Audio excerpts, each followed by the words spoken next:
Broadcasting to you live from the Orion Spiral Arm of the Milky Way Galaxy, the solar system, planet Earth, North America, the United States of America, somewhere out there. My name is Brian Engelman. Today is Tuesday, November the 11th, 2025. And this right here is Strictly Football. Where are you watching this? You're watching this on the New American Media. On today's show, we're going to take a look back at NFL Week 10. We normally do a look forward to the following week with betting trends and tips, but we're going to do that on Thursday at 6 p.m. Eastern. So buckle up. The recap show has begun. I'm Eric Metcalf, and you're watching Unhappy Hour.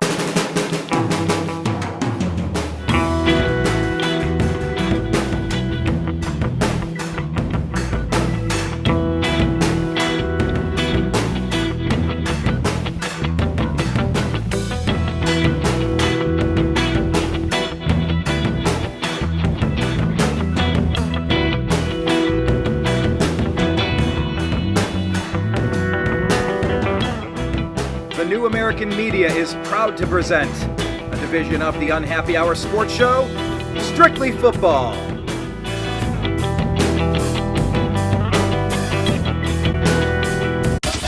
It's the Unhappy Hour.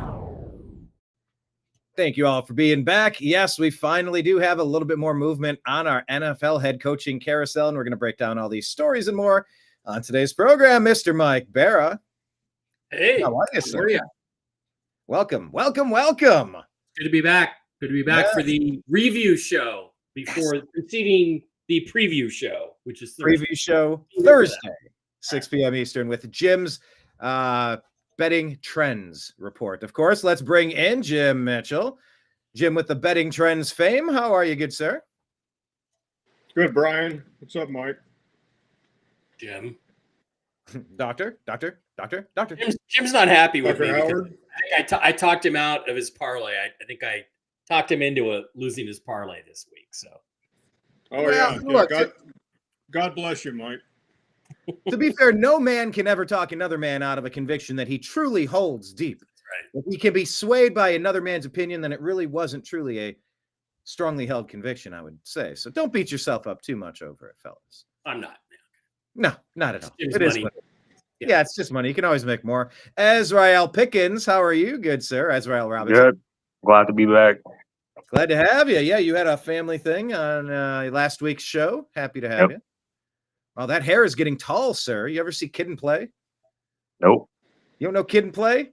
I used to do trivia with one of those guys. Yeah, that hair is getting tall, man. If you were getting recruited, could you add that to the height of your recruitment? Do you think that would work? Maybe. You don't know what Kid and Play is? Man, no, I don't. Well, he's just enjoying it before he goes to Lackland, Brian, because they're going to hate that. Yeah, if he doesn't do it now, he'll never have the chance. Yeah, here's the hair. I'm gonna be rocking a baldy soon. Here, let me share the screen here. Where's the screen share? Where'd it go? Actually, where did the screen share go? Oh, okay, there it is. It was on and turned off. There's the play. There's the hair from Kid. Oh, wow. Kid and Play. Yeah, I've seen that guy before. Yeah, we used to play trivia with him at the bar in Los Angeles. We're seeing him right now next to us, right over here. Also, notice you managed to miss last week's show. Is he with the worst loss in Cowboys of the season? Just by coincidence, I'm sure that's the reason. What game was that? When they lost to the Cardinals. What did I say about the Cardinals? Monday. Yeah. Well, very well played, Robinson. It's very good to have a short memory. Yep. In this business, it was 27-17, the loss to the Cardinals. And the quarterback's out. He's got the video game flu, perhaps. We'll see how that shakes out. Yeah. All right, fellas. Well, let's go ahead and jump into the action. Let me get Kid and Play off the screen here and switch back to this. I think we switched over to the weeks. Let's start with the team that did something good this week. It's not going to be my Browns, of course. Maybe for playing for draft position. No. Let's start with the Browns. You love starting with the Browns. Fine. Let's start with the Browns. But Mike, let's get your take on the Browns. Let's get the outsiders' take on the Cleveland Frowns, the Cleveland Clowns. losing to the Jets. Suck. How did we do this? This is rock bottom. I mean, this is rock bottom. You lost to the Draf. Jets. You gave up touchdown on special teams. You gave up Two of them. Two of them. Two. Yeah, you let Justin Fields eat you up. I don't know that he ate us up in any regard. He had 54 yards passing. Yeah, but he ate you up enough to. Yeah. I mean, he made key plays at key times. You didn't have a guy. It was the special teams, Mike. 2 touchdowns, 14 points. Why did you ask what I think if you just want to argue with me, Brian? I'm going on mute. Go ahead. I'm going on mute. And, Dylan Gabriel had an okay game, 2 touchdowns, no interceptions, but you just didn't generate any offense, and you got a good enough defense. You didn't generate any offense. I will say this. I found it interesting today. I noticed the Browns released, I believe, a wide receiver and added 2 defensive ends to the practice squad, and I'm wondering if that might mean maybe they're going to cut the cord with Myles Garrett in the offseason. Maybe they've decided they're going to go in a completely new direction. I don't know, but it could be a precursor move to that. But, I don't think Dylan Gabriel's the answer. So when are you going to give Shadur a chance? Or for that matter, let's bring back Deshaun Watson and see if he's got anything left, because nothing's working. Nothing is working in Cleveland. And hey, if you get rid of Stefanski, right? You can get an NFL head coach of the year. Brian Daboll can take over for you guys. So, there's a reason why they call Cleveland the factory of sadness, Brian. And we saw last week. It was sad. It was sad. It's 2 really extraordinarily bad football teams. And the thing about the Browns is, I think the reason why you have to fire the coach at the end of the year is because you're not even getting the most out of the guys you have. Yeah, I think the reason why you fire Stefanski could be best evidenced on 4th and 4. It was around midfield. Yeah. And a couple minutes left in the game. Browns trail by 7. You got a shot. Best you can hope for in a lot of bad circumstance moments. Things didn't go all that great, but you got a shot at it at least. 4th and 4. There's no way they're running a play to give the Browns field position in that spot. They're not running a play.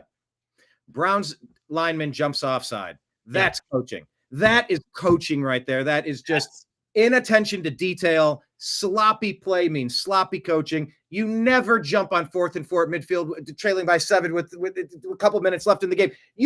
They're not running a play. It wasn't even 4th and inches. They're never running the play, and I think that's why you get rid of the coach. Welcome to the Pete Carroll era in Seattle. Same thing. Exactly, and the same reasons why he got fired. And boy, is that working out for us. We'll get to that later. Yeah, we'll get to that in a second. I wanted to lead with something positive with your Seahawks. We'll get to that. Jim, what did you think about this game? The Browns should have, could have, would have won this game. Obviously, they didn't, so whatever. But my God, this really had the opportunity to be a win. I said we could have made the playoffs if we would have. Playoffs? Yes, if we had Playoffs? Yes. No, I'm not Playoffs? kidding. I just hope we can win a game. If we Just didn't have win a game. 2 touchdowns on hope special teams, we would have easily beat the Jets. So, I mean, we should have fired our special teams coach at halftime. By the way, bravo, gentlemen. That was good. Then I got it in stereo. That was awesome. Well played. Jim, talk me off the ledge. What's going on in amateur Cleveland? bettors were well, from a betting perspective, the amateur bettors were all over the Browns on this particular game because of the Jets fire sale. The Jets got rid of 2 or 3 of their probably best players, and Sauce Gardner and Quinnen. Ended up trading him to Mr. Robinson's Cowboys. But this was. The game was 2.5 in favor of the Browns. The old adage comes to light: home dog, am tough. But you can't look at the Jets as being any type of tough football team. The Browns, the writing was on the wall. It didn't matter how many players the Jets traded. The Browns are now 0-5 straight up on the road this year. So. Goodness. Yeah, that's not even considering against the spread. But the Jets were 6-17 against the spread when the spread was between +3 and -3. So you got like a 6-point sway one way or the other, and the Jets are less than 50%, at best, as far as covering a point spread, but they adequately covered the point spread in this game. They won by 7 points. Yeah, see, with the spread, it's so weird. If you take this 27-20 win of the Jets, take off the punt return, the kick return, this is a 20-13 win by the Browns. Obviously, special teams counts. You can't subtract it, but this should have been a win. Another weird stat, Dylan Gabriel had twice the rushing yards as Justin Fields. That's a strange stat. And Gabriel, yes, he threw at least one pass that should have, could have, would have been an interception, but he had 2 touchdowns, no picks. It wasn't the worst game you've ever seen. Yeah. And we still found a way to lose. This week it was special teams. But, I mean, in theory, Jim, we should have covered this by 4. But every week something fails us. Every week. Yeah, just an added number. The over-under, I believe, was the lowest number on the board this week. It was the over-under was 37.5. Just because these two teams were playing and they more than covered the over on this. Yeah, I mean, it was just back and forth. Well, look, even with the over, that's what I'm saying. Gabriel actually found Jerry Jeudy. They forgot how to throw it to the wide receiver 1 for some reason. At least he did that in this game. 2 touchdowns on the day. Izzy? Well, wait a minute. You're right, Jim. It was back and forth, but it was back and forth suckitude. Okay, let's be honest. Yeah. I was going to say that this game I did not watch. I don't think anyone tuned in. They maybe just tuned in just for shits and giggles at the end of the day, but I wasn't expecting. I mean, I was with the normies too. I thought the Browns were going to go out here and win. I mean, like, you lose a top-rated corner, a top-rated DT, 2 corners actually in the trade, the fire sale. You have Justin Fields in the backfield, and it's like, all right, how many points can you put up this game against this already horrible defense? Even worse, and I mean, 20-27. That says a lot about. I really wouldn't say that much about the players. A lot of them are young. I'll give them that the benefit of the doubt, but at the same time, it's like, well, when does Stefanski go? I mean, like, he's a head coach in the NFL. It's week 9. They're what, 2 coaches fired so far, and you're losing to the Jets after a fire sale. You're losing to a quarterback who threw for 54 yards, 1 touchdown, and 1 interception with a 15 QBR. It's inexcusable, and the leading receiver is a running back who had 1 catch for 42 yards, which he took himself. The second one, no one caught a ball over 4 yards after that.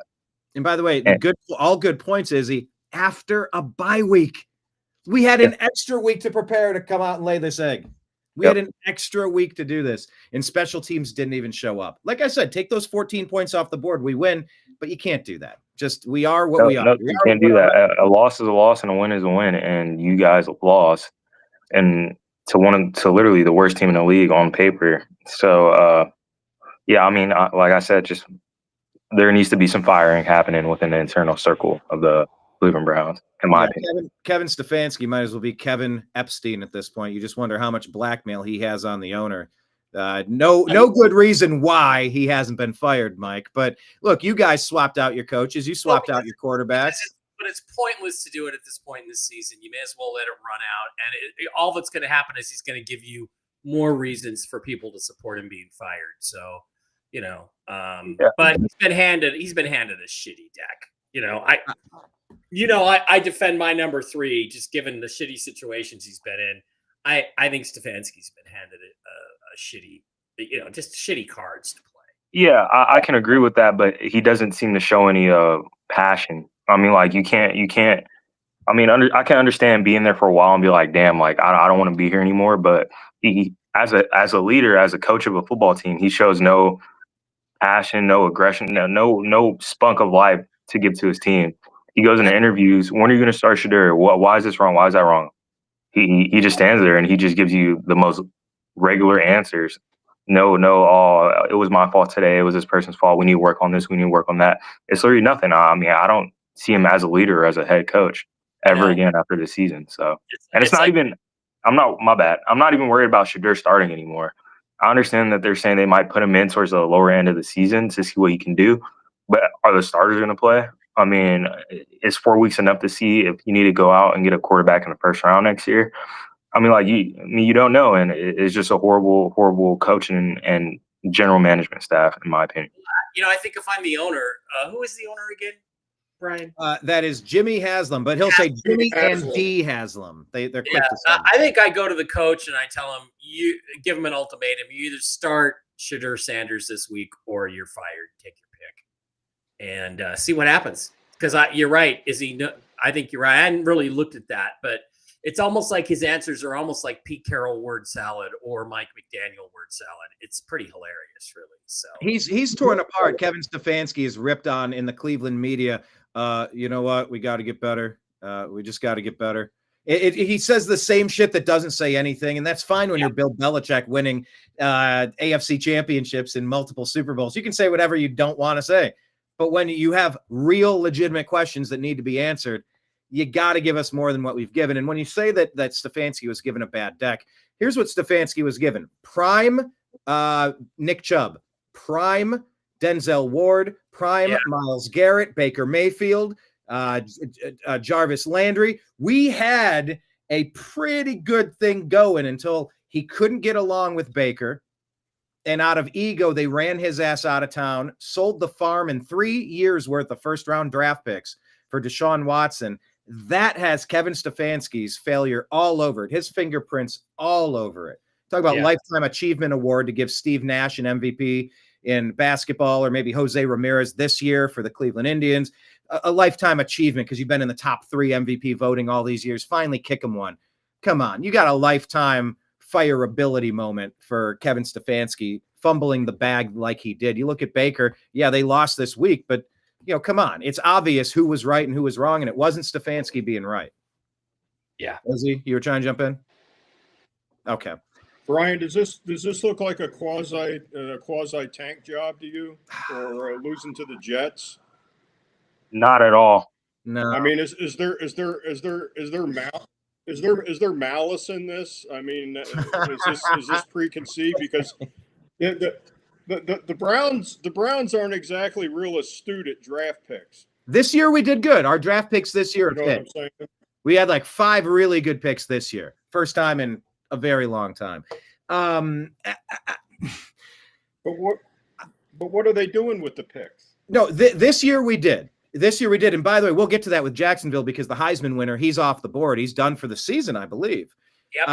So I guess you can say the Browns won that trade to slide back 2 spots. We lost out on that Heisman winner, Travis Hunter. We took Mason Graham, who's been a very good player in the interior line of the defense.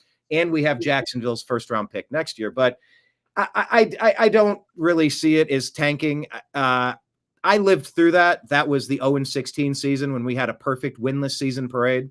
We marched in a 0 around the stadium.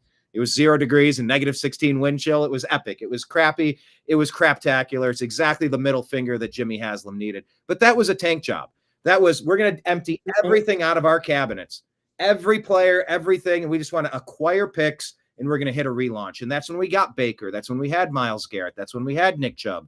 And we relaunched. I don't think we're doing it intentionally this year. Do either of you disagree, Mike or Izzy? No.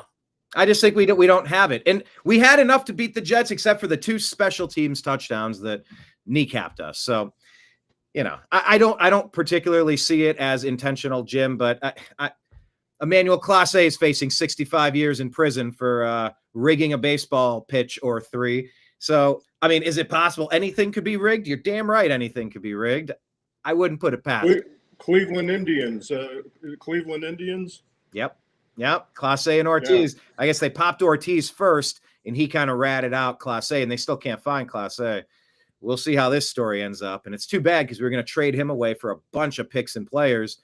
And instead, he got popped a couple of months before, and we couldn't do it. So such is the reason why we're called the Unhappy Hour. Yeah. Very used to this crap. Well, look, let's the Jets had just as much motive to tank too, and they were pretty much showing their hand by trading away good players. Mm-hmm. So if you're going to point at a team that's tanking, it would be the Jets, not the Browns. Fair Or point. a team that should be tanking. Yeah. Mm-hmm. Yeah, and one of my good friends sent me in the text thread. It's like, well, the Browns mathematically should be losing all these games. Like, there's no point in trying to win these games. You might as well build up for the draft position. I don't know that I've ever bought into that intentional tanking job. It just always feels to me like you need to build the muscle memory for winning, for dominating, for doing your job to perfection, for not giving up the boneheaded play, for all of it.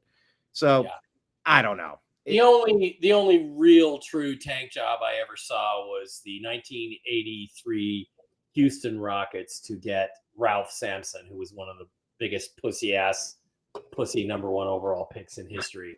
But they just absolutely deliberately tanked to get the first overall pick. And then next year they got the Hall of Famer Hakeem Olajuwon, also number 1. Phenomenal. Anyway. The dream was fantastic. Well, let's talk about the dream in Seattle, Mike and Jim in Jigba Brothers. You doubled up the Kyler-less Cardinals. Well, yeah, they looked fantastic. I mean, the only negative on this is Jalen Sundell, the center, got injured. Looks like he's going to miss a few weeks at least, maybe 3 or 4 weeks, which is bad. But then they brought in Olu Oluwatimi, who's their backup center, and he is not the pass blocker that Sundell is. And his head actually knocked the ball out of Sam Darnold's hand for a fumble in the second half. But he crushed people in the run game. And I mean, I was watching some replays, even guys like Bradford, Anthony Bradford, the right guard, who's been a disaster. He's crushing people. They crushed people in the run game. They ran over them. They threw on top of them. Jackson Smith-Njigba, again, with 5 receptions for almost 100 yards. Cooper Kupp, 2 receptions for 74 yards. Sam Darnold only threw for 148 yards, but look at his average. 14.8, I think, was his average per completion, almost 15 yards. They threw deep. They threw over the top. They took advantage of Arizona's weak secondary with injuries. They destroyed the Cardinals. I think it was 35-0 before the Cardinals put any points on the board. So they cruised in the second half. They had a few turnovers. And then the defense, you had the backup linebacker. Why do I not know his name? Mike, help me. What's his name? The backup Tyrese Knight, 4th-round pick from last year. 2 sacks and forced fumbles on Jacoby Brissett, both picked up by DeMarcus Lawrence. Thank you very much, Dallas Cowboys, and returned for touchdowns. I don't know if that's ever happened in the NFL before. Incredible, complete dominance on both sides of the ball, destroyed them on the line of scrimmage. And yeah, the Cardinals came in injured. They had some problems, but they also whipped the Cowboys on Monday night the week before. So it wasn't like they were coming in flat and, we beat them for the 8th or 9th time in a row. I can't complain about anything. Right now, the Rams and the Seahawks are the 2 best teams in football, and they're playing next week. And guess who's going to LA to SoFi to watch the game? This guy right here. I can't wait. It's the most important Seahawks game in at least 5 years. So it should be exciting. And it's great to see a head coach whose team plays smart. They play disciplined. They do what they're supposed to do. Everybody's always lined up correctly. Unlike Pete Carroll, there are very few stupid penalties. And, everybody's executing at a high level. And the best thing about Mike Macdonald is his defenses are smothering. And, we gave him 22 points, but that was pretty much all in garbage time. We gave him a couple of short fields because we had a bad center exchange because we brought the backup center in. So I'm about as excited about being a Seahawks fan as I've been That's awesome. Since like 2015. I'm happy for you. I'm happy for both of you guys, Jim and Mike. I wish it was my team doing well. It's not, nor Izzy's, but we'll get to that in a moment. Jim, as expected here. Well, what else? What else can I say about that? I mean, Mike took out his broad paintbrush and just painted the shit out of that. Sorry. Oh yeah. Let it rip. Well, okay. He was all over that like a bad suit. Jim gets to go first. Next week, Jim gets to go first on the talking. Oh no. That's okay, Mike. This game was the I believe the stone cold lock of the week. I believe it was. I mean, Mike's Panthers, ruined the shit out of my parlay, but The Seahawks were on the parlay, and I almost pulled the trigger and just made a straight bet on them after I lost the parlay. But should have, coulda, shoulda, woulda, But Seahawks 9-0 straight up versus the Cardinals. 9 straight. I mean, the number opened at 6.5. It got bet up to 7. The money was coming in on the Seahawks, so it went all the way up to 7. Cardinals 8-22 straight up versus their own division. Now they're 8-23, 2-17 straight up versus the NFC West in November, December, January regular season. Seahawks 4-0 straight up at home versus the Cardinals. They just got their number. Well, and also the Cardinals are missing Connor, the running back. They're missing their. And it doesn't matter. It doesn't matter who plays quarterback for the Cardinals, whether it's Call of Duty or Jacoby Brisket. It doesn't matter. Well, and the thing is to remember though for next year. We're done with the Cardinals for this year, but the thing to remember is I remember there was a streak from 2012 when Russ came through about 2017, 2018, where we beat the Rams 10 times in a row. Sooner or later, the law of averages is going to catch up to you. So, next year's betting trends, we'll have to pay attention to that. But yeah, I mean, just we got their. If you say we got their number, that we got their number for sure. Is he? Yeah, I just feel bad for my. I feel bad for my.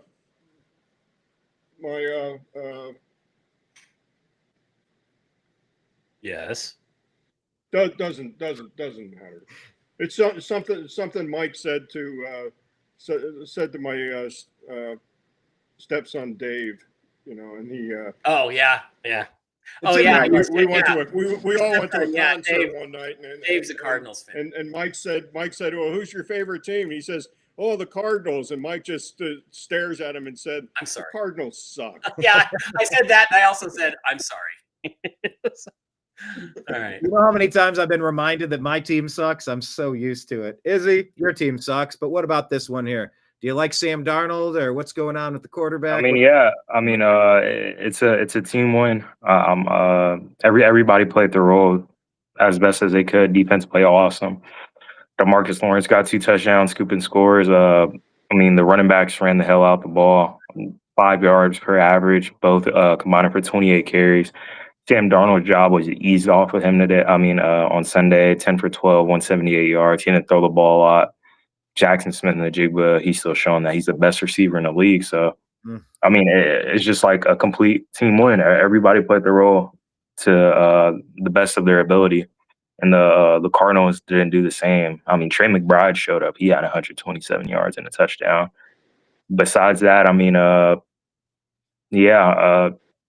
the Cardinals defense just has to show up. Pretty much their season's chopped. It's over with. They're 2-3 in the division, but 3-6. It's not much more they could do. Just tank and grab another draft pick. See what you can get from this draft. Yeah, and they're injured. It's sliding downhill at this point. This really is kind of the part of the season where we really start seeing the wide separation of the haves and the have-nots. Yep. And we see like the people maybe floating around 500 that could catch a streak, get hot. But man, this has sifted. The league has definitely put the losers over in the corner. Mike's and Jim's team is rising to the top, and Izzy's is, middle bottom. This one was a really good matchup here. The Patriots and the Buccaneers. The Baker Mayfields ended up losing this game. But what have I been telling you gentlemen all season? I think you can remember. I've said it over and over. For the love of God, I know that you two out there, you know Ramondre, you like Ramondre, but I've said this every week. Travion Henderson is a home run hitter. Let him cook. Give him those handoffs. He's going to hit home runs. And what does he do, Mike? 2 home run hits. What, 60 and 70? I got to pull up this. I got to look at it on the big screen. He did it. He finally that was the difference between this 5-point game. What did you take away from this one? Well, yeah, Travion Henderson was dominant, and he's a big league back. He's a terrific player. And when they get Ramondre back, they're going to have another terrific 1-2 punch. They're making life a lot easier for Drake May. I heard people comparing Drake May to Tom Brady this weekend, and I'm like, okay, put the brakes on that. But Drake May's good. He's solid. But But And, Mike, Tom Brady wasn't late career Tom Brady until a few years in. He was okay. He was good. He was smart. He was serviceable, but he wasn't really the gunslinger he turned into, right? It took a few years. Tom Brady has had 3 primes in his career. 3 primes. Yeah. And Brady really came into his own after 2007 when miraculously the NFL changed the rules to allow the quarterbacks to prepare them before the games. And then suddenly Tom Brady became a much better quarterback. But what was the change? They prepared. They allowed the quarterbacks to prepare their own game balls. And guess what happened? Then we had something called Deflategate, which came up 7 years later. Gee. Anyway, let's not debate Deflategate today. Although Tom Brady's a cheater, but he's great. He's the GOAT. He's also a cheater. I'm just going to tell you that right now. Otto Graham is the GOAT, but Brady's the modern day GOAT. That's fair. I'll give you that. So and then Baker, the Tampa Bay is a little beat up. They even though they have guys playing, they're not really fully healthy. So it was a tough game. It was a road game. Baker played well. Just didn't quite have enough to overcome it on the road. And, they'll come back. So good game between 2 playoff teams. Yeah. It was the one that I was looking forward to. And I would ask the NFL to please don't put the Browns and the Buccaneers on a bye week the same week again. I had nothing to really care about last week. Both of these teams were back this time. Jim, anything shocking here? Yeah, it's like Jim Rome says, if you're not cheating, you're not trying. You ain't trying. Right? Yep. But Mike and I had the kind of the inside track on it. We knew Ramondre wasn't going to play in this game, and the outstanding number on this. The Patriots are now 5-0 straight up and against the spread on the road this year. That's a real good number, 5-0. Oh yeah, and they're 7-0 straight up and 6-1 against the spread all season. But one interesting stat: Todd Bowles, the coach of the Buccaneers, he is 1-6 straight up after a bye week. 1-6. Remember last week we talked about how Mike McDonald is now 5-0. So those are trends you got to pay attention to, right? Mm-hmm. Right. I didn't know that until right before the game was played, but I picked up that stat. Bowles 1-6 straight up after a bye week. But the Patriots played well. Especially, playing in Florida. The humidity and everything. I think it was 83 degrees at game time, and there was intermittent rain during the game. But they played well. Drake May is now 8-3 against the spread on the road. Yeah, Patriots are really hot right now. Patriots are hot. Yeah, and remember, Mike Vrabel, the head coach of the Patriots, with Ohio State ties, he was on the sidelines with the Browns last year. There were a lot of people like myself saying, don't let him leave. Get rid of Stefanski. Let him take over this team. And they let him walk out of the building for some reason. Doesn't make sense to me. But, Patriots are legit. We didn't know who they were, and it's been trending upward since, Izzy. What did you take away from this game? I completely agree with you, though. You have been saying all year that Travion Henderson does need more carries to get home run hits, and Patriots fans were just having a field day, as I could see on social media, about Drake May calling him Tom Brady 2.0. Travion Henderson, he had a great game, 140 yards. Mac Hollins was the leading receiver. So, the Patriots, they did good. Baker Mayfield, he's doing great with what he has. 3 touchdowns, 270 yards, no mess ups. So he doesn't have a starting running back. He's missing 2 receivers. And the other guy out of Ohio State, Emeka Egbuka, Jackson Smith, Najigba's teammate, he's balling out as well as a rookie. So, wait till you see Darnell Tate next year coming out of Ohio State. He's going to be a first rounder. Yeah, but Todd Bowles is like you said, 1-6 after the bye week. So, that kind of plays a factor. But the Patriots, they're looking. 5-0 in the division, 5-0 away, and 8-2 on the year. Tampa Bay 6-3. I take this loss with a grain of salt if I'm Tampa Bay. I'm not that worried about this loss. So, because they're so dinged up, and it was, yeah. it was well fought. It was and who would have thought this division would be up for grabs with the Bills in it? But we'll get to the Bills in a second. Yeah, but yeah, good game. Absolutely. Mike, this is in your backyard. Oh, by the way, speaking of the game you're going to next week, you'll be in Izzy's backyard. So if you happen to end up with an extra ticket, you hit this dude up. Go out and Okay, well, my brother Dave's waffling a little bit, so if he doesn't go, Izzy, let's go, man. Yeah, I'm free. I'll be glad. That'd be my first NFL game. Okay, but I already bought 2 tickets, but Dave waffles, so a little bit. Who knows, right? All right. Well, cool. Hey, that would be awesome. We'd have to post that in the on the X feed, and maybe next week we'll get the burner account for Jim Mitchell and Jigba up there. His betting friend.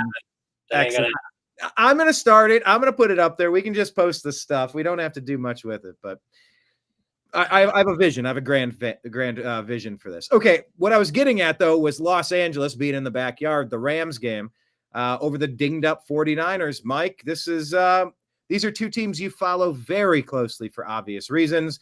You hate to follow them. What did you take away from this? I mean, we're having a hell of a season from Matt Stafford, 4 more touchdowns, no mistakes, and Kyren Williams punches it in twice. This is a serious team that beat a pretty good team, missing players. Division rivals, yeah. This is the proverbial, wow, my Mercedes just went over the cliff with my mother-in-law in a game. I don't care who wins. I don't care who loses. I win and I lose either way. Rams are really strong. They're a very strong team. Seahawks have their hands full next week. But, there's a couple interesting things on social media. I'm noticing 49ers fans making excuses like, well, just wait till we get Brock Purdy back. We're without our franchise quarterback. And it's like, Brock Purdy's not going to play any better in this system than Mac Jones just did. 310 yards, 3 touchdowns, 1 interception, 125.7 passer rating. They're the same guy. They're really the same guy in the same system, and they both fit the system perfectly. I do think Purdy's a little better, but not night and day. Yeah, not night and day. He's not even 10% better. He's maybe 5% better than Mac Jones. So that's not going to make any difference for them. And, the Rams were ahead the whole way. The 49ers were chasing the game. I was thinking about Jim's, Kyle Shanahan owns Sean McVay. Well, not after last week thing. I'm sure Jim will talk about that. But, Stafford, for as great as he looked, and his mobility is pretty good. I'd have to honestly say, I think at age 36 or 37, I think his mobility is better right now than Russell Wilson, to be honest with you. I think he moves around the pocket better. Maybe Russ would do great in Sean McVay's system. I don't know, but he definitely is moving really well. But here's the thing. 49ers have basically the worst pass rush in the NFL. That's not who they're facing next week. So it's going to be a really super interesting matchup. But Rams are strong. Rams are tough. Good defense, good offense. Puka Nacua, Matthew Stafford. They got a good team. Kyren Williams, good team. Yeah, and by the way, for reference, Russell Wilson, 36 years old. Matthew Stafford, 37 years old. Yeah. Figure Jim, Rams get the win. Yeah, this game opened at 3.5, and it was bet up to 4.5. So there was more Ram money coming in on this game. It doesn't seem, just to add to what Mike said, it doesn't seem like they've lost a step. In fact, it looked like they've gotten better since they traded Cooper Kupp to Seattle. They cut him, but the Rams are no doubt good. They're arguably the best team in the league right now. I mean, they're 8-0 against the spread as a road favorite. And that thing between Shanahan and McVay, that seems to be going away at this point. They're 9-1 against the spread on the road. 49ers are now 1-5 against the spread versus the Rams. So this is, water seeks its own level between these two teams. And it seems like the Rams definitely have the upper hand on the 49ers this year. And I think the 49ers are probably circling the drain, unless they can get some people healthy towards the end of the year. But it's like Parcells always said, the NFL season doesn't start till November. Yeah. Izzy, this is your team, your city, your Rams. Yeah, Yeah, I wanted to say about what Mike was saying, how Matthew Stafford's looking the best he's ever been. Remember earlier this year when we started, we were talking if Matthew Stafford was even going to play. Like there was questions if he should retire because of his back problem, his spine problem. And hey, he's been looking awesome. And they also respectively, I mean, yeah, no, their D line isn't all that great, but Kyron Williams and Blake Corum, I mean, they're playing good as well. Another two-headed monster or two-hit wonder in the NFC West. But Matthew Stafford, 280, 4 touchdowns. I think he's thrown for 1,000-something yards and like double-digit touchdowns in the past 6 weeks with no interception. So he's playing the best football of his career. And yeah, I mean, Devontae Adams is stepping up more. He's looking more and more like Devontae. He did get injured this week. They're trying to figure out if he'll miss next week. It was a funny injury.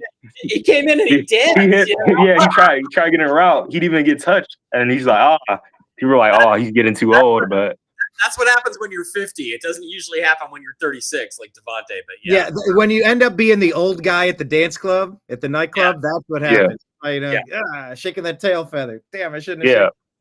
But literally, I mean, like him and Puka are looking good. Puka's still looking great coming off of that injury. But I mean, as long as Matthew Stafford and these receivers are clicking, I mean, like the sky's the limit for the offense. As far as the defense, their D line is going to be the strength of them.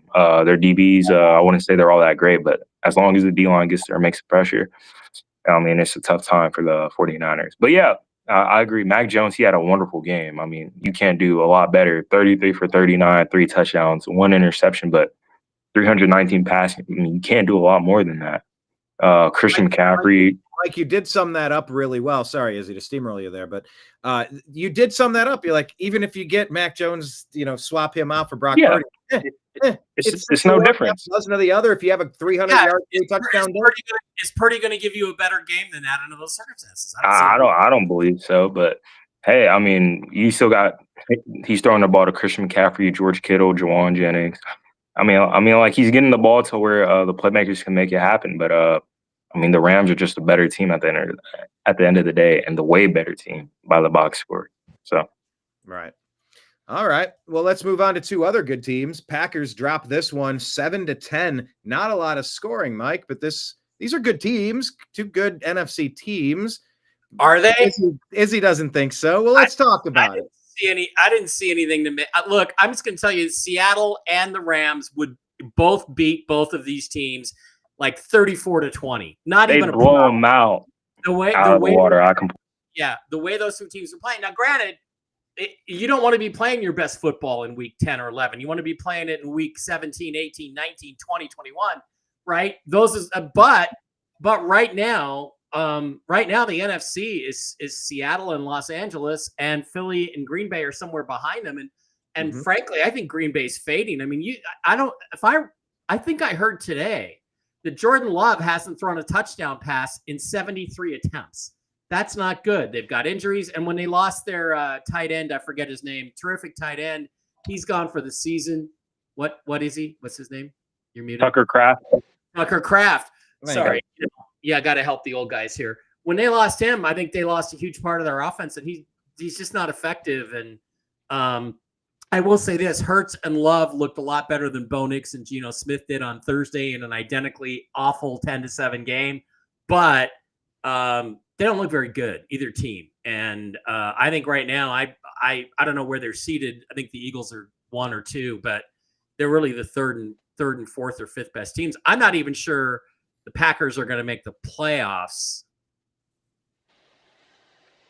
What's that?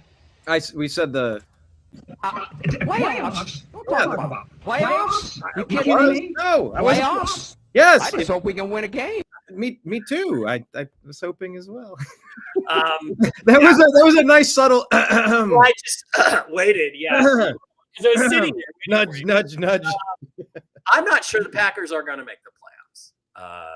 They appear to be fading, so we'll see. Yeah, well, the tie definitely hurts when you look at the rankings. Although you look at the rest of that league, you look at the rest of that division, rather. I mean, the Bears and the Vikings, and I don't know. I think that division looks pretty wide open. But you're right; they're far from playing their best football. This is not fantastic, Jim. Very low scoring. Hope you took the under.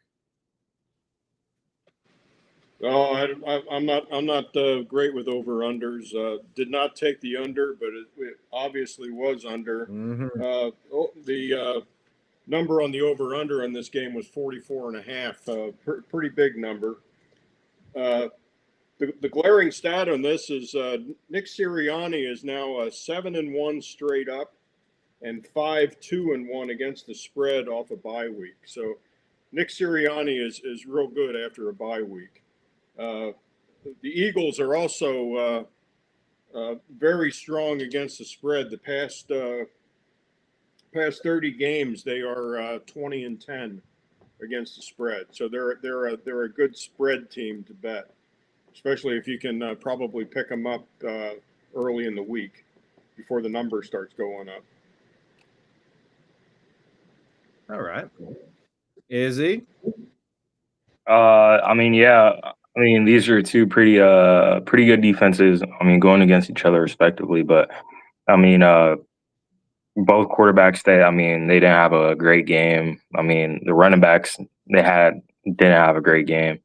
But my biggest takeaway is I mean, if these are two of the top teams that are probably going to make the playoffs in the NFC, I don't see them either one making the NFC Championship. By the way, that they played this game against each other. I mean, of course, you want to play your best football during the playoffs, but after this game, I mean, what the Cowboys played against the Eagles once. I mean, it was a dogfight. It came down to one touchdown, and then the Cowboys played against the Packers, 50-50 tie. So, I mean, they do respectively have a pretty good offense, but I mean, if this is what they're doing against each other at the end of the day, I don't see them getting past any other NFC team that makes it in the playoffs, in my opinion. Right. But yeah, I mean, just mediocre, below mediocre. Well, hey, by the way, one quick note on this. I guess there's a poison pill inside of that Micah Parsons trade that we're just learning about, that if the Green Bay Packers traded Micah Parsons to the Eagles because that was a team that really wanted him, and the Dallas is like, hell no, the Packers would owe the Cowboys an additional first-round pick if that ever happened, kind of making a poison pill so he never ends up on that team, something like that. So that was kind of an interesting tidbit for the game this week that I wanted to point out. All right, well, let's talk about that other lousy 10-7 game, Mike. Broncos improved to 8-2. Vegas drops to 2-7. They had just enough to get it done. What say you?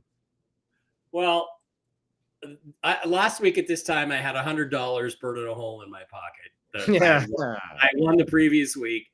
So I bet the Broncos and gave the points because I thought they can win by, 7.5, 8.5. I thought they'd win by 10.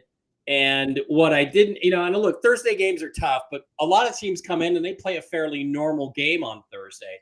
That's what I thought was going to happen. I thought that the Broncos are going to come in. They're at the altitude. And maybe in the fourth quarter, they'll pull out like a 17-7 win. I win my bet. I'm on a roll.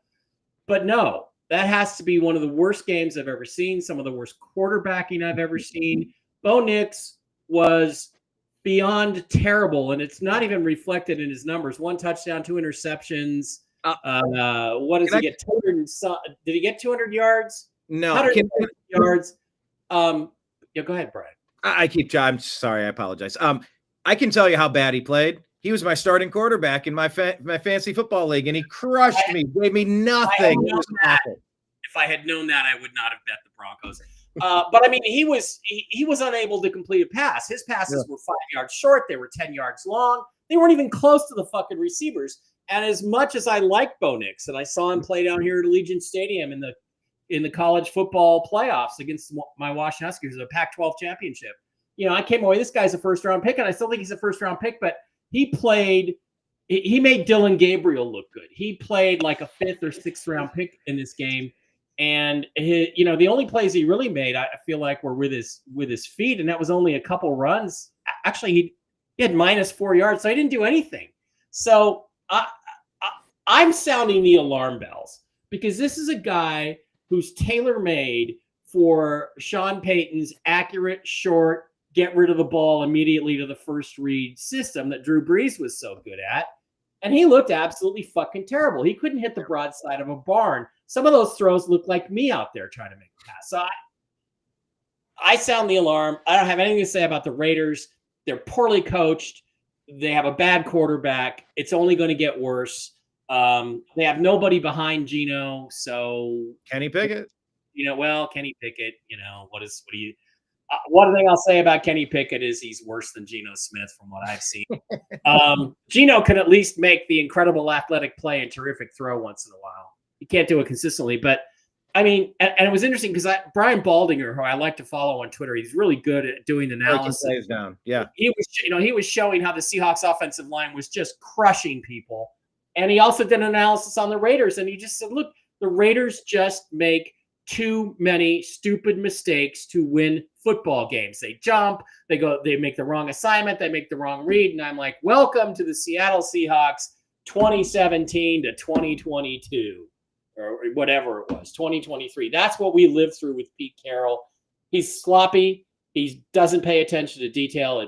It's rubbing off on the Raiders. This is one of the worst games I've ever sat through. Well, I've sat through at least a dozen really bad games. That was a bad freaking game. Coming from a Browns fan, I don't think this even cracks the top 10 or top 20. But I mean, Bo Nix, it was not good. He must have been injured, and it must have and they hid the injury. It must have affected his mechanics because he wasn't even close to half these guys. Mm-hmm. So, and it ruined my ticket. And look, Baker Mayfield with a torn labrum, he wasn't hitting the passes with the accuracy that we saw previously. He got judged for that and ran out of town. It's like he's playing one of the wheels is not connected to the vehicle. I don't know, Jim. I'm suspicious that Bo Nix had some injury because I just can't get over how bad he was. Yeah, he's not playing well right now. It's like Mike said, Mike calls me and says, I got money burning a hole in my pocket. He says, but the good thing is I can count to 6 now. But the Raiders, 11-3 against the spread versus the Broncos since 2018. We talked about this, on the phone. Division game, big number. I mean, the game was 8.5 point spread. And everybody's the Raiders are really bad. The Raiders are really bad. Well, they may be really bad, but they're real familiar. The Raiders and the Broncos are real familiar with each other, and that's just a big number. Bo Nix is now 8-3 against the spread as a home favorite. He was 8-2 going into this game, and it looked like a really good bet on the Broncos side, but still 8.5. And plus I thought the important number on this was that teams that play overtime on Sunday, which the Raiders did the previous week, that when they play on Thursday, they're 3-24 against the spread. Well, the Raiders ended up covering. And the thing is, and you're looking at that number 3-24. That's everything said that the Broncos win by 10, and I'm like, okay, a touchdown on the field goal. I thought it was easy money, and I did not take into account how bad the Broncos were going to play offensively. And they had They had a block punt, they had a fumble or an interception inside. Inside. One of them was inside the red zone. One of them was inside the 30. 2 or 3 opportunities in the second half to score a touchdown and go up 17-7 and win my bet and win their game, and they did nothing. Yeah, they did nothing. Yeah, the FF thing is the Broncos are still 8-2. They won the game, but they're killing tickets. Yeah, pacing the division, and the Chiefs look mortal. There was a weird stat that I know. Go ahead, Mike. I was just going to say softest 8-2 team I think I've ever seen. Maybe remember the Steelers started off about 3 years ago. They were like 9-1 or something. You're like, no way. And they folded super fast. The weird stat that I noticed on this, Las Vegas receiving, the person who led their team in targets wasn't on their team a couple weeks ago. Tyler Lockett got the most targets on the team. You know who the second most targeted player was? Ashton Janty, the running back. Well, that's appropriate, but Lockett, it's a strange distribution. Can you take the the new American Media logo off there? It's kind of in front of the stats. Yes. We can leave strictly football. If you want strictly football to cut into your head, fine. But can we just okay. Tyler Lockett is kind of toast. He was a great player for a long time, but he's past it. And that just shows again, Pete Carroll has his teacher's pets and he has his scapegoats. And Tyler Lockett, your teacher's pet. If you're going to force the ball to somebody, it should be Brock Bowers. It shouldn't be Tyler Lockett. One reception for Brock Bowers, probably the best tight end in football, 3 targets. Again, this is the kind of shit we went through in Seattle for almost 10 years. Izzy, you're a big Brock Bowers fan. What did you take away from this game? Yeah, one of my friends, he hit me up for, he's like, hey, I want to make a parlay for Monday Night Football. I said, take the under on Brock Bowers. And I was correct. But I don't bother watching the Raiders. I mean, I don't like them. They're disgusting. It's I mean, their team, I just don't. They're just trash. You know, I mean, out of every team in the league, they're just a definition of trash. Like Geno Smith out here playing, like, I mean, I don't know. I mean, I'm surprised the Broncos didn't do more. Bo Nix, he didn't have a great game at all. 2 interceptions against the Raiders defense, only 150 passing yards. I mean, J.K. Dobbins is going to do what he does, but like you said, I saw the same exact stat. Tyler Lockett led the team in targets and yards. Brock Bowers had 1 catch for 31 yards. Don't you think there should be a coaching plan to get literally your best offensive player the ball? I understand, you trade Jacoby Myers, but at the end of the day, that doesn't mean that you can't keep doing more on offense. And I mean, they're giving Ashton Jeanty the ball. He had a touchdown, 60 yards off of 20 carries. I mean, that's not that bad, but why is Ashton Jeanty being the second most targeted receiver on the team? So, shouldn't Jeanty and Bowers each touch the ball on every series? You should be forcing the ball to your 2 best offensive players. If you're the Las Vegas Raiders, I completely agree with you. I mean, you can't get any worse than that. So the only difference I would say is the opposing team knows that too. So maybe they double him. And I didn't watch the game close enough to know were they even. The opposing team knows that with Christian McCaffrey and George Kittle too, and how often do they get completely snuffed out? Or you make basically it out. And the opposing team knows that with Travis Kelce and the other Rashee Rice. They know that too, but they still get the ball. So exactly. No matter you as a coach and as a team, you got to find a way to get your playmakers the ball no matter what. Because I mean, that's what they're on the team for, to make plays. It goes to Pete Carroll, right? I don't scheme specifically for specific guys and specific teams. He's proud of that. Like, we don't do anything special. Well, everybody else does, and they get their best players the ball, and Pete consistently does it, and that's why his record's been horrible the last few. Well, let's talk about the players, the best players on the team getting the ball and making a difference in Berlin in overtime. MVP. The Indianapolis Jonathan Taylors rushed for 32 carries, 244 yards, 3 touchdowns, and they defeated the Falcons, the Falcons, 31-25. Mike, this was a lot of scoring. This was an interesting game, sort of. I got up early to watch this game, and I was going nuts because it was the first team in my parlay. Yeah. And I was afraid, are the Falcons going to play another tough, tight game on the road? They sure did. Oh, yeah.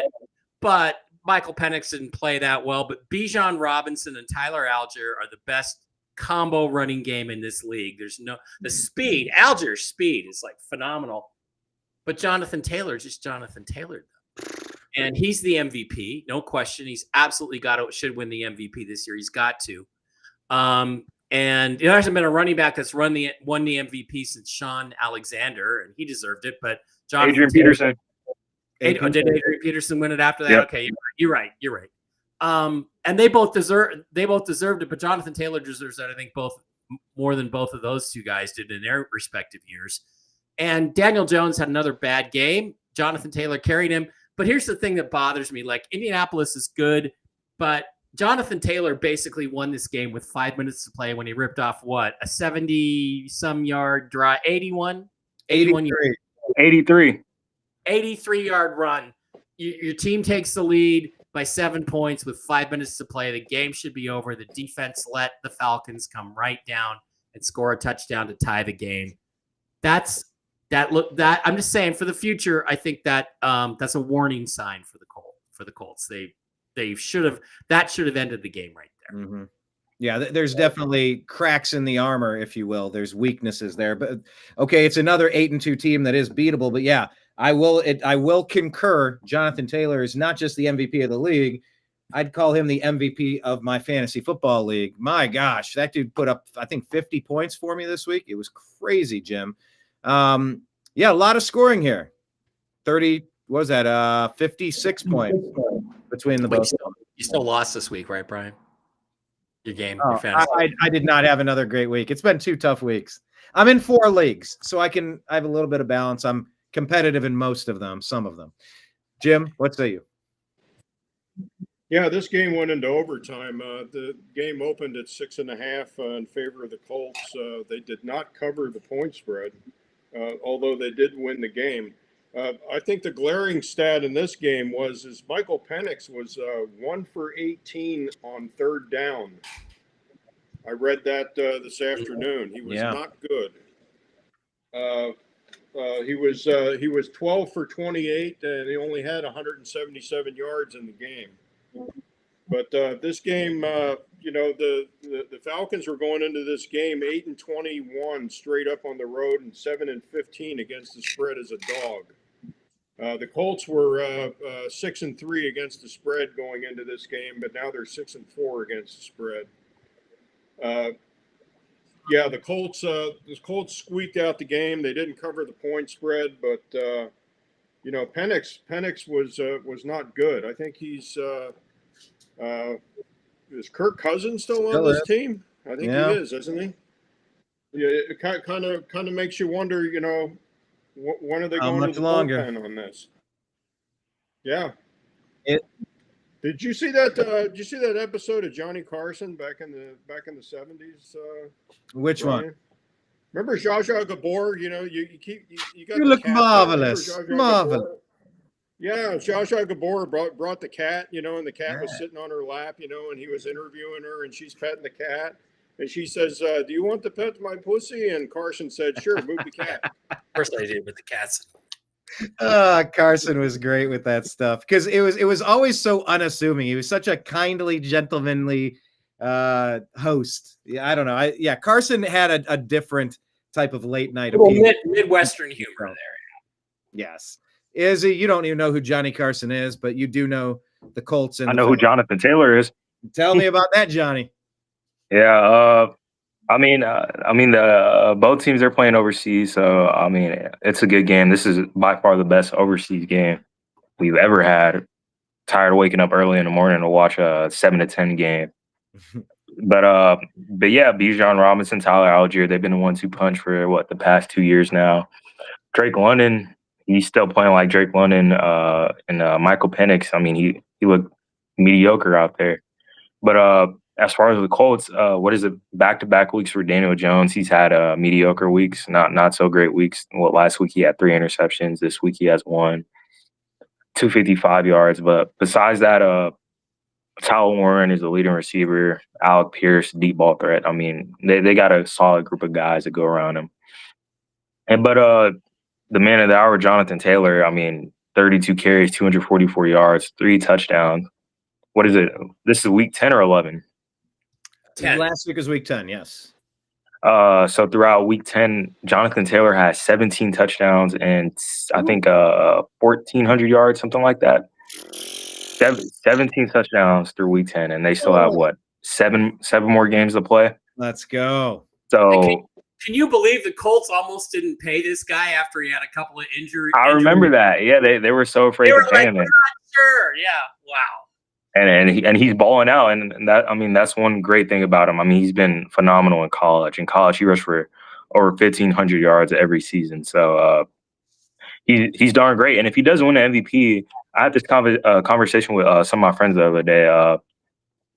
The MVP is such a self-centered quarterback award, in my opinion, I believe last year Saquon Barkley should have won it. First running back to run for 2,000 yards again.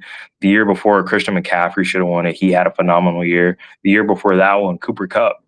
Cooper Kupp, Triple Crown, one of the greatest wide receiver season, in my opinion. And it's just become such a quarterback-oriented award, and I just don't understand that. The MVP is the most valuable player. If those teams don't have those players, then there's no point of them winning The thing is, winning the award. Yeah. The thing is they felt like they had to give it to Josh Allen last year because they ripped him off the year before to give it to Lamar, who didn't really deserve it over Josh Allen. Yeah, year. and I agree. And had they just given Josh Allen the award in 2023, then 2024 could have gone to Saquon, who was the MVP. You're right. Yeah, and Jonathan Taylor, he's looking to break damn near every running back record there is today. And the last running back to win it, like I said, Adrian Peterson, I think he rushed for 2,018 yards, and he only had 12 touchdowns. Jonathan Taylor has 17 through week 10. So if he doesn't win it this year, then in my opinion, you can't take that award seriously past this point. Exactly. You're dead right. If Jonathan Taylor doesn't win it this year, then the award means nothing. Yeah. Let me just say this, because I did mention this briefly about the Cleveland Guardians.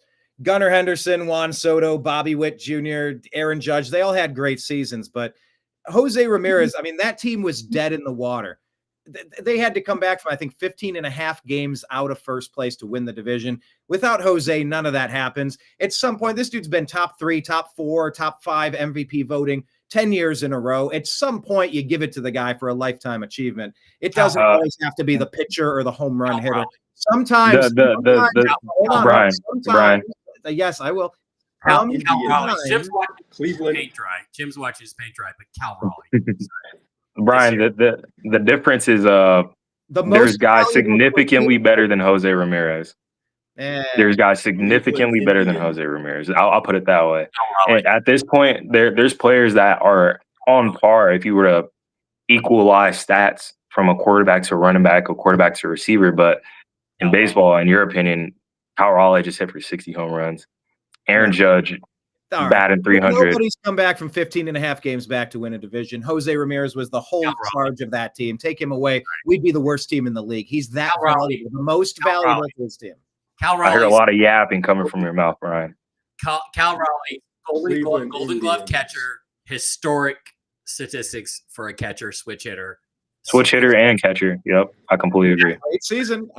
Great season. Yes, great season. All right, let's bounce over to the Bears. They win 24-20. Mike, this one got another coach fired, I think, because the Bears hung 14 points in the fourth quarter. They snatched defeat from the jaws of victory. Dable's out. Maybe Dable can go to Cleveland and Stefanski can come to New York to work with Jackson Dart. This was a game again. Jackson Dart goes out and with a concussion, and it does look like he's going to play. I'm not seeing anything to the effect that he's not going to play. They say he's past concussion protocol, so I don't even know who took over in New York. But they turn the ball. They give the ball over to Russ. They basically just run the ball. Russ completes one pass for 41 yards downfield the way he does. I think it was a short pass that was run. They get a field goal. They're up 20-10 with 10 minutes to play. And I'm going to make the same argument I made in week 2. Russ throws for 475 yards, still the most in the NFL this season.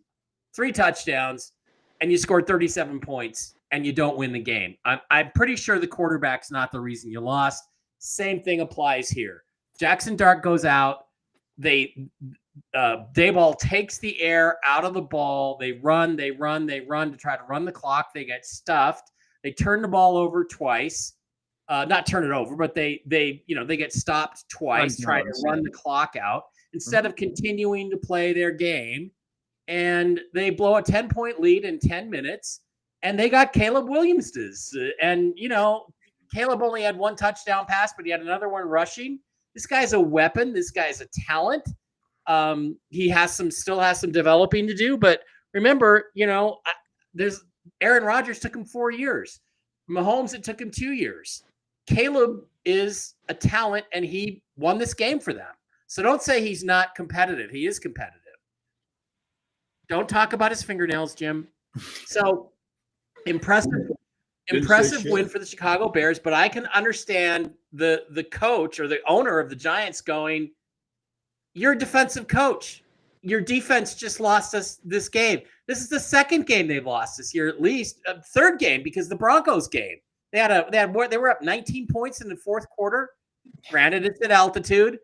That we talked about that before, but that's 3 games the defense has lost. He's a defensive coach. It's the right move to get rid of Dayball and go get an offensive coach. And another one bites the dust. This is the third time Jackson Dart has been taken out of the game for a concussion check. This guy, if he doesn't figure out how to protect himself when he runs, if he tries to run people over, he's going to have a short career. He's going to flare out very quickly because he's got talent. He's got great legs. Doesn't do you any good if you're sitting on the sidelines with ice on your brain. Cam Scatterbo style. A lot of talent, but man, the best ability is availability, Jim. Yep. Teams that play Santa Clara the week before are 19-36 straight up. That's a big number. I know what's going on right now. If you had taken the Bears early in the week, you cashed your ticket. If you waited later in the week, you lost your ticket. Yep. Because the number fell on 4. They opened at 3.5 and they closed at 4.5. And that was the difference.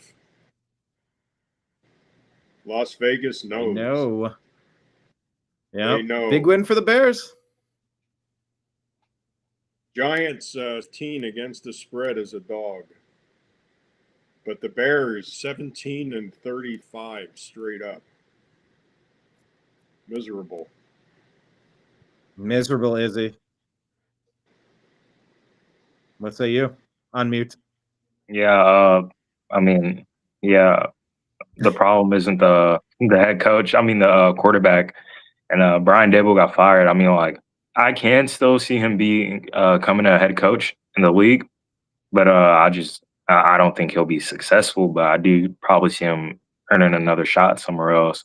Yeah, I mean, Kel Williams. He comes to win games towards the end, and I mean, we can see it a lot. But the Giants, back to Jackson Dart and the way he's playing, it's like the thing with mobile quarterbacks is that they have. The thing with mobile quarterbacks is they have a short fuse, and once they get past that point of year 5 or 6, they start to blow out. I saw Randall Cunningham. He came off an ACL injury. He started the degress. RG. Who else can I say? Just a lot of mobile quarterbacks in their day, and they start to regress. The only other exception that I can make is Lamar Jackson. Is that because yes, he does get injured, but in my opinion, he's a top 5 passing quarterback in the league. He knows how to throw the ball. He has a top. He's a top 3 QBR in the past 5 years. He's such a great quarterback. But besides that, Jackson Dart has to tone it down a bit. I mean, it's his rookie year. He wants to show out. He wants to make the fans happy. But it's good. Yeah, good Randall Cunningham knowledge. Yeah, I like it. Went to school with Randall. Oh, really? That's awesome. Good guy. Yeah. Hold on, I'll be. Okay, you'll be right back. Let's talk about this one. We're talking about the Lamar Jackson draft class. Mike, Bills laid an egg and lost to the Dolphins. We thought maybe their head coach would be leaving, but he maybe has the game of the year for them, taking down Buffalo. Yeah, and I just sent you something. I just posted something to share. I wanted Izzy to be here though, so why don't we wait on that till we get near the end of the game? And oh yes, I did see this. Yes, this is hilarious. But this game ruined my ticket. This was the end of my ticket. I had the Bills, and I even gave the points, and everything pointed to the Bills, I think, winning this game in a fairly dominant fashion. It was a terrible game. It was the kind of game that was so awful that from the Bills' perspective, that it almost felt like they threw the game. I mean, it really felt like, how can you run the ball? You know, Josh Allen runs 11 yards downfield on 3rd and 1 and then fumbles. And it just kept happening like that the whole game. and there's just no accounting for it. There's no account. They're not playing in bad weather. It wasn't a long flight. It's only a 3 or 4 hour flight. It's not like there's like no extenuating circumstances for the Bills to play that bad. And as Jim Mitchell-Njigba pointed out, maybe the Bills just aren't very good. Maybe their record is deceptive. But I gotta give Mike McDaniel credit for this. After the game, there's a Bills bar there. I forget what it's called, but apparently he drove by this Bills bar that's known for Bills fans. He drove by and trolled the Bills fans after his Dolphins crushed the Bills 30-13. And I'll tell you what, I came away liking Mike McDaniel a lot better after that. I think that's fucking hilarious. I agree. That's pretty incredible. Yes, you clap. All right, Mike. Just when I thought I was out, you bring me back in. You won us back over. Jim, that was a pretty nice moment, huh? The elbow room, the bar is called. We'll give him a shout out. Bill's Bar in Miami. And McDaniel goes by and trolls him. Classic. It is epic. Jim. Yeah, this game is miserable. Stephon Diggs is on the Bills now, isn't he? Yeah. I think that's one reason. But they're circling the drain. They're at this point in the game, they are not a good football team. They're not. They're mediocre at best. I mean, going into this game, they were 14-2 straight up against the Dolphins. I mean, this is cash your ticket type money. Yeah. Yeah. The spread was 9.5, and it opened 9.5. It closed at 9.5. So there was even money on both sides. But I can't see who the hell would even invest $1 in the Dolphins. At this point in the season. But they ended up winning the game and covering the spread. Bills 3-1 straight up versus the Dolphins in Miami.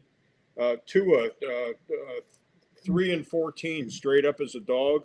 2-10 straight up. Dolphins 1-17 straight up versus teams with winning records. 1-17. This was another cash your ticket game. Yeah, easy money. And Jim, we were also impressed last week because of the way the Bills manhandled the Chiefs, thinking the Chiefs are good. Maybe the Chiefs aren't very good either. Maybe they're just really not that good. Maybe they're not 5-4, 4-5 team. The Bills masquerading as a 6-3 team. Yeah, they're not. They're not. I don't think the Chiefs are a good team, and I don't think the Bills are a good team. And needless to say, I don't think either one of these teams are going to be playing each other in the AFC playoffs. Yeah, they might not. Izzy, did you see this picture of Mike McDaniel trolling at the Bills? No, I did not. Yeah, he went by the elbow room where the Bills fans hang out in Miami, and he trolled them after the win. After the win. That was pretty incredible. That is hilarious. Izzy, how surprised are you that the Dolphins pulled this one out? Not at all. I'm not that surprised. I mean, Josh Allen played okay. I mean, the run game wasn't there. He doesn't have good receivers to throw to, but I mean, what? They won 2 weeks in a row now? Hey. Oh, snap. I see the picture. They won 2 weeks in a row now. I mean, this season, it doesn't seem to be getting they can recover the season, but Mike McDaniel, he's still out there winning games. Sorry. Hang on, sorry. You're good. There's the video. Yeah, that's great. Jeez. I know he won me over a little bit on that. I love that. He did. He's very pretty much a charismatic guy, but at the end of the day, you got to be a head coach, and he was that on Sunday. So Devin A-Chain, he had a great game. Jalen Waddle had a great game. Tua Tagovailoa had a mid game, and they still pulled it out somewhere. 2 interceptions, but he did throw for 2 TDs. So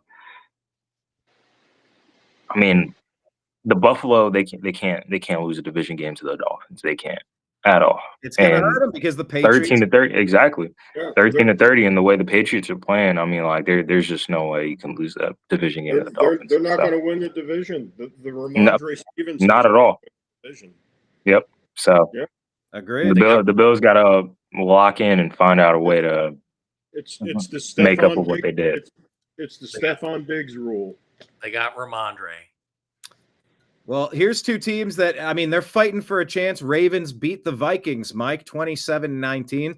Neither of these two teams are out of it. They're in divisions that are kind of in flux. They've been beaten up quite a bit. What did you make of this win by the Ravens? People are kind of starting to say, don't look now, but the 4-5 Ravens might be able to turn it around with Lamar being back. Well, this was a must win for them. But this is the Vikings team I thought I was going to see last week when they went into Detroit and absolutely ruined my ticket last week, my parlay last week, by playing way over their heads. And they came in this week and they were more like the team I expected. 1 touchdown, 2 interceptions for McCarthy, made mistakes. The Ravens were they played to their strengths. They did what they do best. They weathered the early storm when the Vikings, I think, took a 10-0 lead. The Vikings took a 10-0 lead, but the Ravens just hung in there. They made the plays when they had to make them. Not a lot of yards for Lamar, but he did have some more yards rushing. But they did what they had to do, and they were the better team physically, and it came through. So, I feel like this was just a solid win for the Ravens. And no, they're not out of it yet. They still have 2 games, I believe, against the Steelers, who were, last time I checked, leading that division. So they're actually right in it, even though they're 4-5. Jim, what say you? Game opened at 4.5. It pretty much closed at 4.5. Didn't the Vikings play the Lions the week before? Yeah, and they destroyed them and ruined my ticket, and they played way over their heads, and then they come in here at home and look like the Vikings we expected to see last week. So yeah, that's the Lions rule the week before. Teams that play the Lions are 8-14 straight up, and they're now 6-16 against the spread the week after. 6-16 against the spread. Golden rule and the Lions. The Lions are just a physical football team, and they beat up teams, and then they come in and played the week after, and they just don't play well. And not for nothing, but the Ravens are on a roll now. They got Lamar back, and they're looking at it right now as every game is now a playoff game. So one is expected. Izzy, you were just talking about Lamar. Here he was. He gets the big win. You're on mute though, so you might want to. Yeah. I don't know. Let me pull up the game right quick. But the Vikings, they were like, oh my God, look at JJ McCarthy this, JJ McCarthy that. I'm in agreement with Mike. I don't see the hype in JJ McCarthy at all. 20 for 42, 1 TD, 2 interceptions. But you're not going to win that game, especially against the Ravens defense this year. They haven't looked good at all. And there's no way you're only putting up 1 pass and touchdown and only 1 rushing touchdown against that defense. And JJ just has to step it up. They have to rally up behind him. Technically, you could call it his rookie year, but he has to lead the masses. You have Justin Jefferson on your team, Jordan Addison, TJ Hawkinson. You have really good targets, and there's just no way that you're not getting the ball to him. Jalen Naylor balled out more than everybody else. And what is it? 124 yards, but there's 12 targets to Justin Jefferson, only 4 catches. You got to find a way to get on the ball. You could target someone. That doesn't mean that the ball is going to go in their hands. So you got to find a way to throw the ball accurately, in my opinion. But, Lamar Jackson, he's playing his brand of football. 1 TD, 176, 36 rushing yards. Derrick Henry had a decent game on the ground. But, this is a winnable game for the Vikings, and they just throw it out the window. Yep, and it gives more room for the Bears to compete, and the Green Bay Packers are down. That whole division's a little weird. At least the Lions got the win. They doubled up the Commanders 44-22, Mike. Jared Goff, 3 touchdowns, no mistakes. Jahmyr Gibbs, 142 yards on the ground, 2 touchdowns. What did you think here? Well, Jahmyr Gibbs Jared Goff, very efficient. Jamison Williams, I don't really know. 120 yards receiving and a touchdown. Amon-Ra St. Brown had a touchdown. Sam Laporta, good. Defense, good. Look, the Commanders, Redskins, they just don't have enough bullets in the gun to really do anything. And they're an old team. The Redskins, they're old, and they came into this season, I think, as one of the oldest teams in the league. And last year, that veteran smarts, veteran savvy paid off for them with a rookie quarterback. But now, I think the smart thing they would do is I wouldn't play Jaden Daniels at what, 3-7. I wouldn't play Jaden Daniels until he's 100% healthy and running around. And that may not be the rest of this season. So their season's over. Redskins, after what the Seahawks and the Lions did to them, they're not contenders for anything. So there we are. Jim. Yeah, this game opened at 8.5. It pretty much stayed 8.5 all week. This was one of the teams we talked about last week. Good football teams that lose the week before usually bounce back and destroy the team that they play the next week. Lions were one of those teams. They had lost the week before. They won and covered the point spread. Going into this game, they were 13-0 straight up after a loss. They're now 14-0 straight up after a loss. They are now 13-0 against the spread after a loss. Lions, just a superior football team. They're 42-14 straight up. Jared Goff now 22-6 against the spread on the road. 22-6 against the number. Although the number was big, 8.5. 8.5 is a big number. They should have won the game. They did win the game. They not only won the game, they covered the big number. Yeah, and Jim, I decided on my ticket, my parlay, that I was going to take one team on the money line, and I picked the Bills because that game seemed obvious. But in retrospect, the smart money would have been to give the big points for the Lions. That would have been the smart move to make. So yeah, well, I had both of those games on the money line, Mike. I just got greedy and put 5 teams on the ticket. Yeah, greed gets you every time, man. It's money well spent, right? Izzy, take on this one. Dan Campbell took over offensive play calling, and it seemed to fix some of the problems that were kind of hampering the Lions the past couple of weeks, maybe. Yeah, I mean, I expected the Lions to do this. I mean, they show last year that they could blow teams out the water, and they did it this week. I mean, Jahmyr Gibbs, he's phenomenal. One of the best running backs in the league. 15 carries, 142, 2 touchdowns.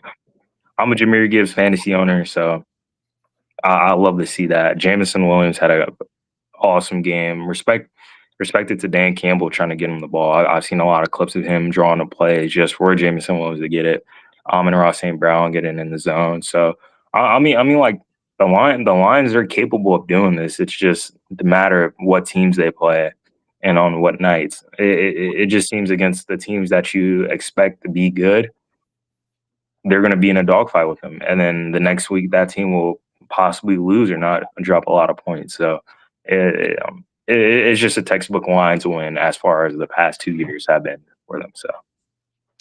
All right, 2 more games. Wrap this up quick here. Chargers get the win, 25-10, improving to 7-3 on the season. Steelers leading this division barely at 5-4. Mike, what say you? Aaron Rodgers is old. Rodgers looks old. Steelers look kind of old. They look kind of worn out. I don't think the Chargers are very good, but they hammered the Steelers, who I think put kind of everything into the week before. And so the Steelers are starting to fade. They're 5-4. The Ravens are 4-5. Look out. Cause I wonder again, maybe the Steelers aren't really even going to make the playoffs. I don't think it is likely either, Jim. What'd you think? No, Mike's right. I don't think the Chargers are really very good. Game opened at 3.5. It was bet down to 2.5. So there was Steeler money coming in on this game. And Mike's right. Rodgers was miserable. He had 161 yards and 2 interceptions in this game. Steelers were 17-9 straight up on Sunday Night Football, which is a pretty solid number. Chargers were 13-5 against the spread versus the AFC, but they were only 4-8 straight up versus teams with winning records. This game was, I think the tail of the tape on this game was what Mike said. You know, Rodgers was not very good. Is he? Yeah, I mean, the old age is going to show glimpses. I mean, he's been playing before this week. Like, he hasn't lost a step at all. But, I mean, against the Chargers, especially with the Steelers' defensive line, I don't understand how they're not limiting them to 14 points. I mean, there's a clip out there of oh man, it's like an NFL legend. He's reacting to the Chargers starting lineup for the offensive line. And you know how the games, they'll be like, hey, my name is this. And then under it'll be like PFF grade, 20 out of 150 for the position rank. Everybody on the Chargers were dead of last. 38 out of 38, 35 out of 34. Their whole offensive line is banged up. And the fact that you're allowing Justin Herbert to do what Justin Herbert does, throw for 220, 1 touchdown, no mistakes, getting the ball to his playmakers is absolutely insane in my opinion. And like you said, Aaron Rodgers is old, 16 for 31, 161 against a not so good Chargers defense. 2 interceptions. I mean, like, what's happening out there? But not a good loss for the Steelers. The Ravens could try to come back in this division. So the Bengals could even come back in this division. It's anybody's game for the division besides the Browns. But yeah, in my opinion, it's inexcusable for the Steelers to do that against literally the worst O-line you could ever put together. So yeah, it's just a bad game. It is a rough one. Okay, wrapping up here. Houston Texans, Mike, they get the comeback win, roar back, take down the Jags. I was happy about that because the Cleveland Browns, own their first-round pick. What did you make of this? I mean, 26 points unanswered in the fourth quarter takes down the Jaguars. Davis Mills, got to give him credit. You know, he got the job done. 82 yards or something? Only 2 touchdowns, but he got the job done. He also had didn't he have a rushing touchdown? Yeah, he had a rushing touchdown too. So he did a really good job. Game winner. It was like a 30-yard rushing touchdown game winner. CJ Stroud's still the man there, but they played a very good, solid game. They have a pretty good defense, although they gave up 29 points to the Jaguars without Travis Hunter, who did have season-ending knee surgery today. And, you know, Travis Hunter, they got to take better care of him. They got to decide offense or defense. If I was them, I'd keep him on offense because they need that extra offensive weapon for next year. But, again, the Jags are another team that may fade out of the playoff. Please, yes, please. Picture. I think they're fading, and Texans are not dead yet. I feel like they're fading out of the what kind of pick are they fading out of? Playoff. Playoffs? Don't talk about playoffs. They might be fading. No, playoffs. I just hope we can win a game. We're all hoping they can win a game. And I think you did that to me once or twice before, Mike, but I'm really trying to move the show along, but I caught those as well. Jim, what did you think of this? The Texans showing some fight here. Beginning of the week, this game opened. Texans were favored by 1.5, and this point spread went all the wars. This point spread moved by 3, so there was money coming in on the Jags. This game closed at Jaguars minus 1.5, so they by the end of the week they were favored in this game. So you know, the Texans more than capably covered in this game. They were 8-3 straight up versus the Jaguars, and but they were the Texans were only 1-5 straight up and against the spread versus teams with winning records. So if you waited later on in the week, you know, you ended up getting a 1.5, you know, as a home dog instead of it opening 1.5 as a favorite. So this game was better bet at the end of the week if you like the Texans. But I think, you know, I was wrong beginning of the year. I guess DeMeco Ryans saves his job. Yeah. Yeah, they're coming around. Doing a little bit there. Izzy, what did you think of this? Did the Texans win it or did the Jaguars lose it? I don't know. I I could tell you the Texans, Davis Mills, he balled out. He showed he could play You did a the good job. quarterback position. He's one of the premier backups in the league. But yeah, I think it was a Jaguars game to lose. Trevor Lawrence, he played horrible. He didn't do good. He didn't get the ball. They trade for Jacoby Myers. You think that their offense would be opened up a little bit. But Brian Thomas, he didn't play this week. But you got to do more against that Texans defense. You got to do more against that Texans defense. 29 points, that's okay, but you can't give 36 points to Davis Mills. All credits, I'm gonna give him his flowers, but 36 points, you got to do better too. Especially game one and touchdown run. You can't let that happen. But really, just their game to lose. And the AFC compared to the NFC, it's like the NBA, the West versus the East. The NFC, you know who the top dogs are. The AFC, it's like, what just happened this week? Well, why did our team just crumble down? And we see it again, especially against division rivals this week. It's a lot of them. So the Jaguars got to go back to the drawing board. Hopefully, get their playmakers back. But losing Travis Hunter, I agree with Mike. Play him on one side of the ball. There's no point of ruining his career. Just hopefully playing him on both sides and have him get injured over and over and over again, possibly, rather than just keeping him on one side and developing him that way. So, well, speaking of develop, last game, this is the corner game of the week. Thank you all for watching Strictly Football this week. Corner game of the week, the Saints. Tyler Shuck, 2 touchdowns, no mistakes. That's a decent play. Takes down the surprising Carolina Panthers, Mike. Tyler Shuck, he's replacing your guy. You like the previous guy, right? He played a terrific game. I do like Rattler, but he played a terrific game. And 282 yards, 2 touchdowns, no interceptions, 129 passer rating. You can't ask for better than that.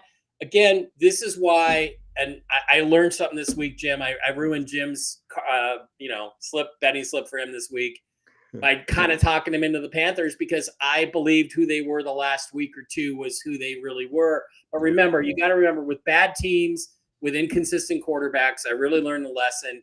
You can't count on them 2 or 3 weeks in a row. You can't base it off last week because the reason why they're bad teams is because they're incredibly inconsistent. So until they show you some last year, if you'd bet the Seahawks, basically the same personnel as this year, except for the quarterback, you would have won 1 week and lost the next week. This year, you're getting the consistency. So now you can bet on them with some idea of which team is going to show up. I'm sure they're going to have their Bills-Dolphins game at some point where they're the Bills, but you can't do that with teams like Carolina. And you can't be, Carolina's played 2 or even 2 really, really good games this year against the Packers. And I think the game against the Falcons, they played really well. And you get fooled into thinking they're actually could maybe be turning the corner, but they're not. And this is an embarrassing defeat. They got shredded by a rookie quarterback. And I'm going to tell you first, I think when this season is over, I think Bryce Young and Kyler Murray are going to switch spots. And Bryce Young is going to go in behind Jacoby Brissett. Maybe he's going to sit, he's going to be ready to come in there. They're going to pick up the last 2 years of his contract and see if they can get anything out of Bryce Young. And Kyler Murray gets a fresh start in Carolina. And I'm just going to make that wild ass prediction. You heard it here first. Swapping shorties, he says. Swapping. It makes sense to a certain extent. So. Yeah. Right. Swapping shorties. Jim, what say you here? Yeah, Mike kind of fell on the sword with that. He did talk me into the Panthers, and I laid the number. I laid the 5.5. We'll open half, it closed 5.5. The Panthers were going to handle the Saints based on the number. Saints 1-7 against the spread as a dog, just miserable. They're now split the last 6 games in Charlotte. Saints are now 3-3 straight up in Charlotte. I don't think this game did not kill my ticket. It was the Stephon Diggs factor that killed my ticket. You know, the glaring blowout that killed my ticket were the Bills against the Dolphins. I mean, that was just miserable. I didn't feel so bad about this game as much as I did about the Bills game, but yeah, I don't know about the switch of the shorties here. I don't know if that's Swapping shorties. Yeah. Izzy, do you think they could swap shorties in the I offseason? could see them swapping teams, but I mean, like, you got two midget quarterbacks. I mean, I don't know what can happen in that situation, switching them. But the Panthers, I don't know how you lose this game. Like you said, corner television. You got Tyler Shuck, who hasn't played a game all year. He has had snaps, but he hasn't started. And you're losing to the Saints. I mean, they haven't shown to be good, and they haven't shown any signs of life. And that's you just get not even beat up, just like a close game. And Bryce Young, I mean, like, what are you doing? You got to do more than that. I mean, Rico Dowdle has been. Go ahead, Mike. I mean, Jim. Yeah, that's good corner TV knowledge. Yeah, exactly. That's right. That's corner TV. Exactly. So Rico Dowdle has been playing phenomenal, but I mean, he gets shut down this week and only goes for 50 yards. So just a game that I don't feel like elaborating on more than that, because who wants to watch it? Exactly. All right. Well, we'll pause it there. We're going to be back on Thursday. We're going to do our picks and trends and all of the things Thursday, 6 p.m. Any final thoughts, gentlemen, around the horn? Mike, advertise your show. You have a show coming up today. Yeah, we'll be doing Toxically Masculine Tuesday with Steve Doran and the boys in about an hour and a half. About an hour and 10 minutes. So tune in for that one from the same bat time, same bat channel. I mean, basically, I'll be sitting right here, and looking forward to that show tonight. All about the news. And thanks for chatting, guys. It was fun to talk about the games. Absolutely. No problem. Jim, final thoughts. Yeah. Remember, they who would give up essential liberty to obtain a little temporary safety deserve neither liberty. I love your quotes of the day. This is nice. That's Izzy, you'd be wise to remember those wise words from Benjamin Franklin. Izzy, final Very thoughts. good. Benjamin Franklin. That's very Yes, good. sir. Frank Benjamin's All about the Benjamin. Yeah, Jonathan Taylor's the MVP. I mean, I'm gonna just put it there. That's it. That's my final thought. Perfect. Well, then we'll leave it there. We'll see you Thursday at 6 p.m. Eastern. Check out Mike's show tonight. And thank you for watching Strictly Football. See you later. Hi, this is Eric Metcalf, and you're watching Unhappy Hour.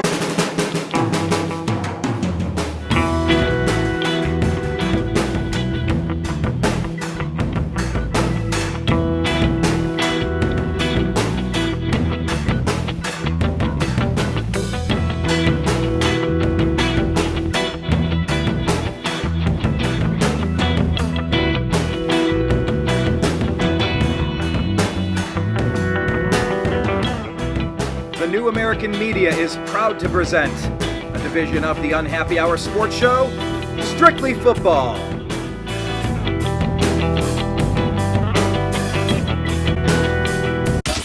It's the Unhappy Hour.